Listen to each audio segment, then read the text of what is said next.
All right, deep dive for a Monday. What are we going to talk? You know what we're going to talk on Mondays. We're going to talk NFL football. And we're going to start with the injuries, the impact injuries, the key injuries. There's a list of them right here. Darius Geis. I don't usually worry too much about the running backs. The Redskins need Geis, and they were counting on Geis, and now he's out for the year. And these are all the out for the year guys, not the, we're going to try to get him ready for week one guys. These are the major impact injuries. Nick Easton for Minnesota, a team that cannot afford offensive line injuries. Just lost a big one. Jason Verrett, the Chargers had 3 shutdown corners. Oops, not anymore. Now they've got 2 and counting.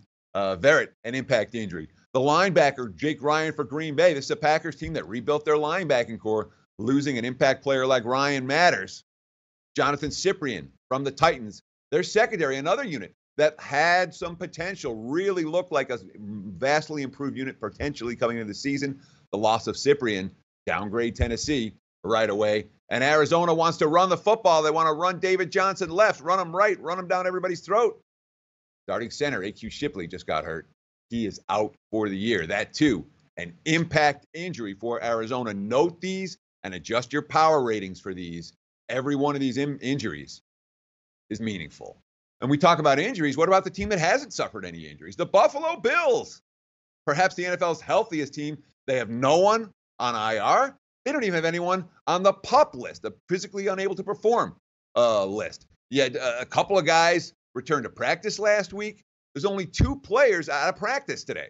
Brandon Riley, Marcavius Lewis, the wide receiver, and the defensive tackle. That's pretty good for any team when you're talking about this time of the year in mid-August. The Bills staying healthy. All other teams are getting banged up. Let's talk about some of the games that we missed over the weekend. To recap, Jets against the Falcons. Jets took a bunch of money, won that game 17-0. The total yardage was even, I should say. Atlanta really didn't look all that interested. And Dan Quinn now 0-5 straight up, 0-5 against the spread. His last 5 preseason tilts, the money poured in against the Falcons. They played like they didn't care. The Jets, remember the quote we gave you on Friday talking about the Jets trying to get offensive linemen cross-trained at other positions? We saw that on full display in the second half of the game when the offensive production basically was 0. Good news for the Jets. Teddy Bridgewater looked good. And I'll tell you what, of all the rookie QBs I saw this weekend, Sam Darnold might have looked the best. I was impressed with the Jets QB play in that 17-0 win. And of course, not much to say about Arizona. Also on Friday night, the Lions and the Raiders. Oakland -3 wins 16-10, gets the cover and kills our play of the day for Friday. It wasn't anything that the Raiders did great. The Lions didn't bring a lot to the table. Matt Patricia was talking about playing physical football. Lions didn't play a whole lot of physical football, certainly not on the front. Up front on the line of scrimmage, Detroit averaged only 3.5 yards per play and just 3 of 14 on third down tries. Exciting game on Saturday night, back and forth action. Minnesota 42, Denver 28. The final game flies over the total. Vikings get the win and the cover. We talk about Mike Zimmer and his interest in the preseason. That was really on display. I mean, we saw Minnesota. They were chucking it long. They were making plays. And perhaps most importantly, after the Vikings led that game early, looked like a blowout. Denver played like they cared. Vance Joseph was like, all right, I don't want to get embarrassed here. They came back. They took the lead in the fourth quarter. And Zimmer's like, no. We're winning this game. And Minnesota came back and scored the final 2 TDs in that fourth quarter. Zimmer now 15-3 straight up, 14-4 ATS in August. He's had 2 undefeated preseasons already, and he showed very clearly on Saturday night that he still cares about W's in preseason games. Vance Joseph might too, but I'll tell you what. I'm going to talk about a group of starters that didn't look ready to play.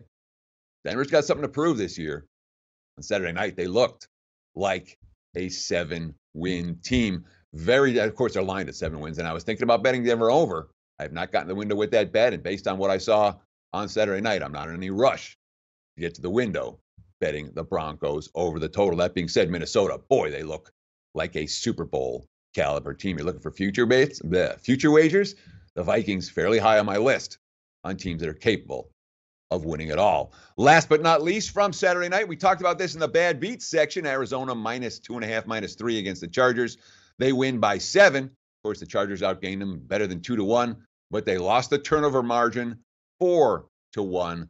Arizona 0 for 11 on third downs, just 3.6 yards per play.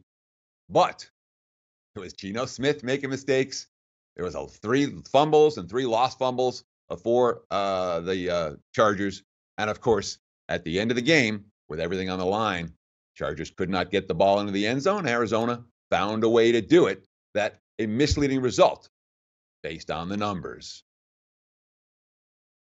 Like the show?